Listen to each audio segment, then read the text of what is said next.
శ్రీ లోకనాథేశ్వర స్వామి దేవాలయం గజ్జెలవారిపల్లి కాప్పల్లి. ఈ ఆలయం రామసముద్రం నుండి 9 కిలోమీటర్ల దూరములో, చెంబకూరునకు కిలోమీటరు దూరములో ఉంది. వైదుంబరాజుల పాలనలో కొండపైపాళ్యంలోనున్న చెంబకూరు దొర అనగా చెంబుగిరిపట్నం దొర లోకరాజు యుద్ధంలో మరణించగా ఆ మహారాజు జ్ఞాపకార్థం వీరగల్లు నాటి శివసాయుధ్యం పొందుటకు గాను వారి వారసులు రాజులు శివలింగమును స్థాపించినట్టు ఆయన శివునిలో లీనమైనట్లు చరిత్రకారుల కథనం. అలాగే ఆయనను కైలాసమునకు రమ్మని దేవకన్యలు స్వాగతిస్తూ ఆహ్వానిస్తున్న దృశ్యం కూడా అక్కడ వీరగల్లుపై ఉంది. పూర్వం కాప్పల్లి రోడ్డుకు తూర్పున, కాప్పల్లికి ఉత్తరాన కుంటకు ముందు భాగమున ఘోర యుద్ధము జరిగి అపార జన ప్రాణ నష్టములు, సైనికులు, గుర్రాలు చనిపోయినవి. ఆ సందర్భంగా కాప్పల్లి పాళ్యం అగ్నికి ఆహుతి అయినది. తరువాత కాలంలో వాలీశ్వర కొండపైనున్న కోరనెల్లి పాలకుడు పాలయ్య మాండలిక ఈ ఆలయాన్ని మహాక్షేత్రముగా మార్చదలసి సుబ్రహ్మణ్య స్వామి విగ్రహాన్ని స్థాపించారు.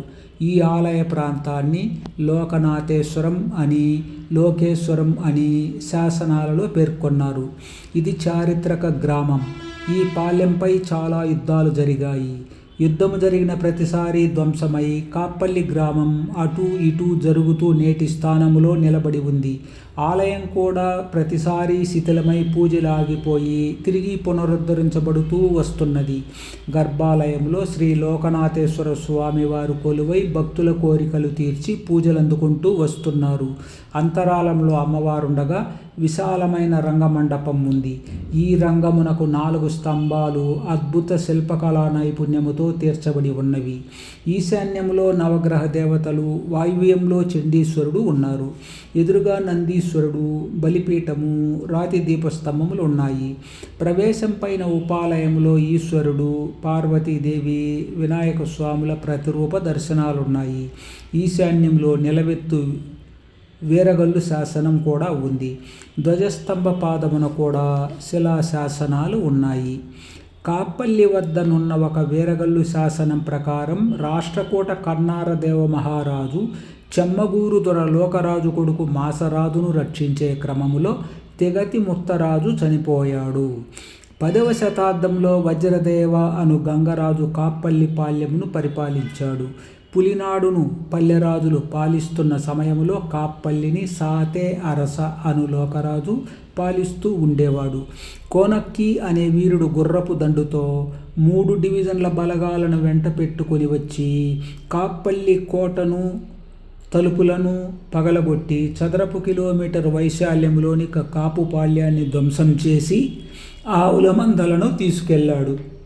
వైదుంబరాజు శూరపరాజు కొడుకు పోరిగటేశూరి సైన్యముతో అదే సమయంలో ముత్తుకూరు నుండి వచ్చి శత్రువులను పారదోలి కాప్పల్లిని రక్షించాడు. ఈ యుద్ధములో చుట్టూ 3 గ్రామాలు ధ్వంసమై శిథిలమైనవి. ఆ మహాయుద్ధములో వందలాది మంది వీరులు చనిపోయారు. 17 మంది ప్రముఖులు ప్రాణాలు కోల్పోగా వారికి వీరగల్లులు నాటి అందరికీ శిలాశాసనాలు వేయబడినవి. ఈ శాసనాలు సౌత్ ఇండియా ఇన్స్క్రిప్షన్లో ప్రచురించబడినవి. భక్తుల దాతలు ఆలయములో కొన్ని విగ్రహాలు స్థాపించి మరమ్మతులు చేసి తమ భక్తిని చాటుకున్నారు. ఈ ఆలయంలో నిత్య పూజలు, వార పూజలు, మాస పూజలు, పండుగ పర్వములందు పూజలు ఉంటాయి. సోమవారం అభిషేకాలు, హోమాలు, రుద్రాభిషేకాలు, నవగ్రహ పూజలు, మహాశివరాత్రికి, కార్తీక నక్షత్రమునకు ఉత్సవాలు, ఇంకా అనేక పూజలు ఉంటాయి. ఈ వీడియోను సబ్స్క్రైబ్ చేయండి. మీరు దర్శించలేని మరిన్ని పురాతన ఆలయాలను ఈ యూట్యూబ్లో చూడండి.